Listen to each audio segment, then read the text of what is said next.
صحابہ نے تو بڑی قربانیاں دی ہیں، صحابہ کو تو بڑا مقام ہے، صحابہ نے تو اس طرح اللہ کے راستے پہ خرچ کر دیا، اس طرح بے تحاشا دے دیا۔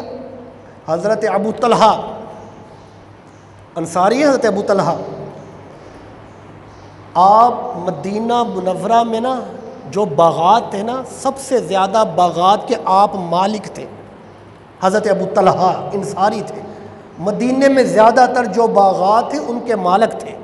حضرت انس رضی اللہ تعالیٰ عنہ آپ فرماتے ہیں کہ آپ کا ایک باغ تھا، بڑے باغ تھے، لیکن آپ کا ایک باغ تھا جس کا نام برہا تھا، وہ آپ کو بڑا پیارا تھا، حضرت ابو طلحہ کو بڑا پیارا تھا۔ فرمایا اس میں بے تحاشا پھل تھے، بے تحاشا اس میں پانی تھے، چشمے تھے، وہ باغ آپ کو بڑا ہی پسند تھا۔ تو حضور اکرم صلی اللہ علیہ وآلہ وسلم اکثر وہاں پہ تشریف لے جاتے تھے، اور حضرت ابو طلحہ کے اس باغ میں پانی جو تھے وہ پیتے تھے، پانی پیا کرتے تھے، پھل کھا لیا کرتے تھے، اکثر اوقات جاتے تھے۔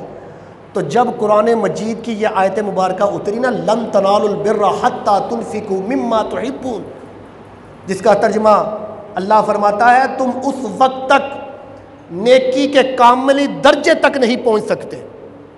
اب سنو، قرآن مجید کی آیت ہے لن تنالوا البر حتی تنفقوا مما تحبون، جب یہ آیت مبارکہ اتری قرآن مجید کی، اللہ فرماتا ہے تم اس وقت تک نیکی کے کامل درجے تک نہیں پہنچ سکتے جب تک اللہ کی راہ میں اس کو خرچ نہ کرو جو تمہیں سب سے زیادہ محبوب ہے، جو سب سے زیادہ تمہیں عزیز ہے، اس کو خرچ نہ کرو۔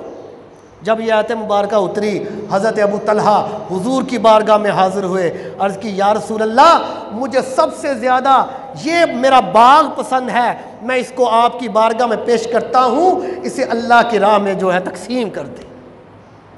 تو میرے نبی کریم نے اسے قبول فرمایا، فرمایا یہ تمہارا عمل بہت ہی اچھا عمل ہے۔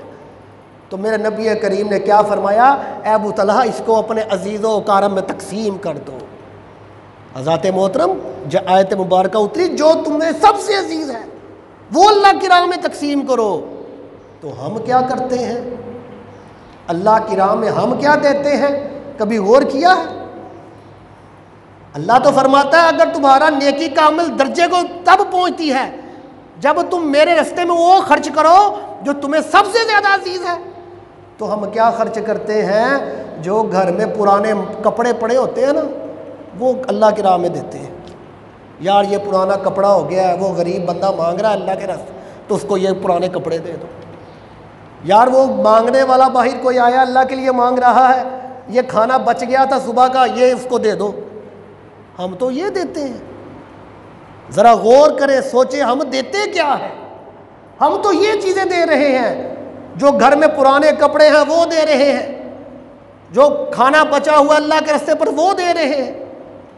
ہم تو اللہ کی راہ میں وہ چیز دیتے ہیں جو ہمارے لیے فالتو ہو جاتی ہے، جو ہمارے کام کے قابل نہیں ہوتی، ہم تو اللہ کے راستے میں وہ خرچ کرتے ہیں۔ اور صحابہ کے مقام تک کیسے پہنچ سکتے ہیں؟ صحابہ کی مشابہت کیسے کوئی کر سکتا ہے؟